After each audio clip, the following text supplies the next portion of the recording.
atau berak encer ya, yang teman-teman. Assalamualaikum warahmatullahi wabarakatuh.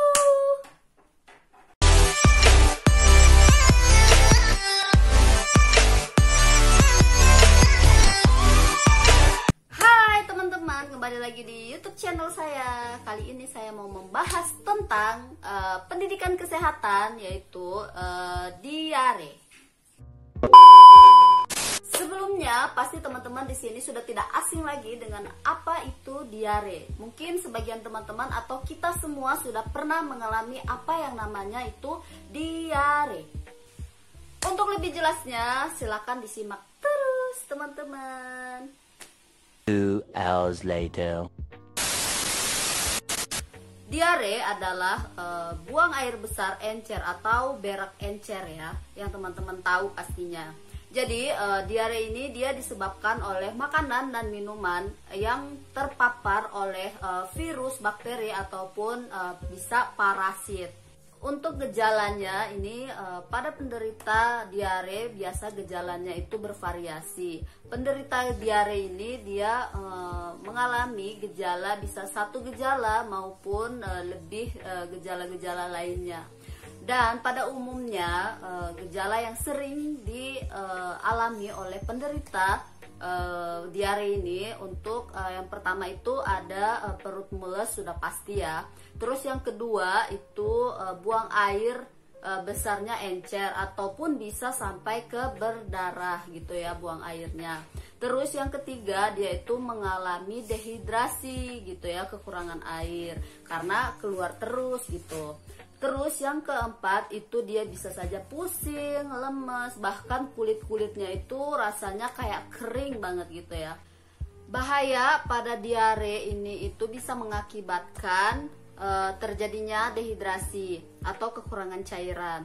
Jadi dehidrasi ini jika tidak diobati dengan benar, maka dia bisa menimbulkan kematian pada penderita diare ini gitu. Selanjutnya ini ada beberapa faktor yang menyebabkan terjadinya diare. Untuk yang pertama, faktor utama itu tidak mencuci tangan dengan sabun. Karena apa? Bakteri itu dia kan nempel tuh, bakteri, virus kan nempel di tangan. Misalkan kita dari luar gitu ya. Jadi setelah kita dari luar, kita masuk dan mau makan, maka kita harus mencuci tangan terlebih dahulu agar tidak terkena bakteri-bakteri tadi gitu ya. Dan yang kedua itu ada makan sembarangan atau dia makan tapi makan makanan yang memang sudah terpapar dengan virus, bakteri ataupun parasit-parasit lain yang sudah menempel pada makanan itu. Terus yang ketiga ada misalkan kita habis buang air besar dari toilet gitu ya, tidak mencuci tangan. Jadi habis kita bersihkan anus kita gitu ya, langsung kita keluar tanpa mencuci tangan dengan bersih gitu. Nah kemudian yang selanjutnya itu ada sumber air yang tidak bersih. Misalkan air yang setiap hari dia pakai itu memang airnya kotor dan tidak jernih, dan sumber airnya yang dia pakai itu memang dari sananya memang tidak bersih gitu loh. Berikutnya ada komplikasi. Jadi komplikasi ini yang pertama itu ada dehidrasi. Tadi dehidrasi sudah saya jelaskan. Dari dehidrasi ringan hingga dia mengalami dehidrasi yang berat. Kemudian yang kedua itu adalah sepsis dan juga infeksi yang bisa saja menyebar ke organ-organ lain. Dan yang ketiga itu bisa saja malnutrisi dan terutama dia itu terjadi pada anak usia di bawah 5 tahun. Karena apa? Karena dia dapat menurunkan imunitas atau kekebalan tubuh si anak itu gitu. Terus yang keempat itu ketidakseimbangan elektrolit. Karena apa? Elektrolit itu di dalam tinja beserta keluar beserta diare tadi itu dia mengakibatkan terjadinya lemas, bisa lumpuh, bahkan bisa kepada kejang gitu ya.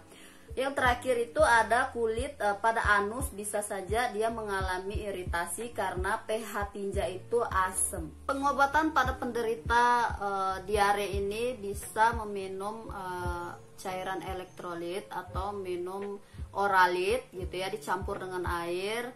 Itu gunanya untuk mengganti cairan yang sudah hilang, yang keluar bersama tinja tadi.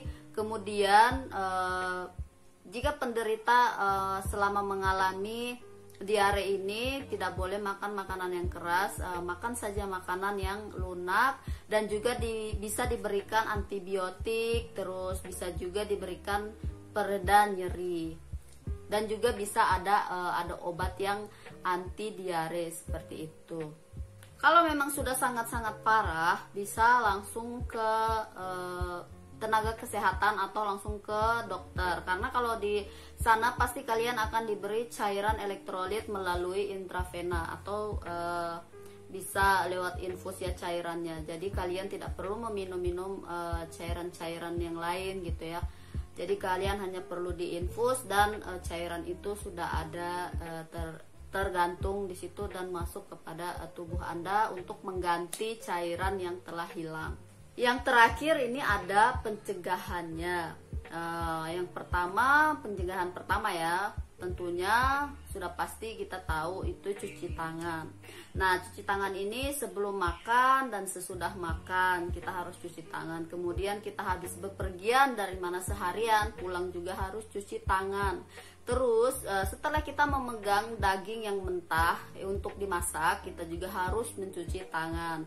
Dan kita juga kalau misalkan dari toilet habis BAB atau BAK, kita juga harus mencuci tangan dengan air yang bersih dan jangan lupa pakai sabun.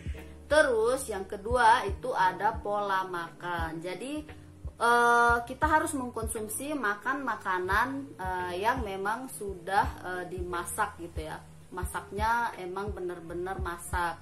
Terus kemudian air minumnya juga memang harus air minum yang masak juga, dan kita harus menghindari makan makanan yang memang tidak dijamin kebersihannya. Misalkan kita di luar suka jajan-jajanan gitu ya, jadi kita harus memperhatikan kebersihannya kayak gimana gitu ya. Misalkan goreng-gorengan yang banyak-banyak debunya itu tolong dihindari.